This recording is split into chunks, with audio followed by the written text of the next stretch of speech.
In the shadow of World War II, a dark chapter unfolded in Papua New Guinea's Oro Province.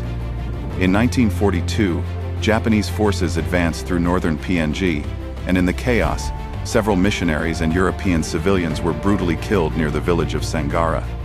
The killings, blamed on a group of local Orokiva men accused of collaborating with the Japanese, sent shockwaves through the Allied administration. By 1943, Australian military authorities, under ANGO, Australian New Guinea Administrative Unit, arrested 21 Orokiva men.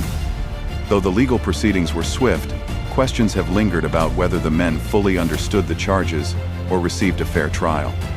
Accused of aiding the Japanese and participating in the killings, they were sentenced to death. At Higaturu, beneath the watch of both Papuans and Allied personnel, the 21 men were publicly hanged. It was a calculated display meant to reassert Allied control and deter future collaboration. But for the local communities, the mass execution brought trauma and silence. Families mourned in quiet fear, and the story was buried beneath layers of wartime memory. Today, a modest memorial stands in Higaturu, honoring the executed men. Their story is slowly resurfacing, challenging the black and white narratives of wartime loyalty and colonial justice. It reminds Papua New Guinea and the world of the complexities faced by indigenous communities caught in the crossfire of empires.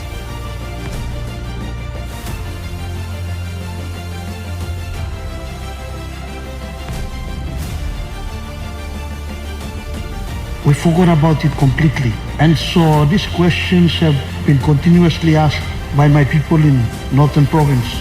To our good Prime Minister, one, is he aware that there was these issues that occurred a few years before independence in this country? And if it is true, is there a way this government, with the Australian government, can sit down and talk, do an investigation into this particular matter and put it to rest if it means compensating the families of those people that were publicly hanged at that time, so that it can rest our legacy issues whilst we move forward? In as far as these matters are concerned, nothing is surfaced through our government level for us to interface with Canberra. We do have annual ministerial dialogues and annual leadership dialogue with our counterparts in Australia. I want to ask the good leader representing his people to put in writing issues that he's raised, and we could appropriately deal with it and report back to this parliament and to himself at an appropriate time. To this day, no further action or recognition has been taken. Yet, this story reveals the other side of the war, a perspective often overlooked.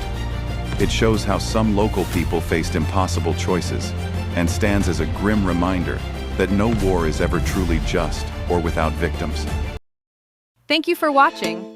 If you enjoyed our videos, be sure to follow Her to Kiki on Facebook, YouTube, and TikTok for more great content.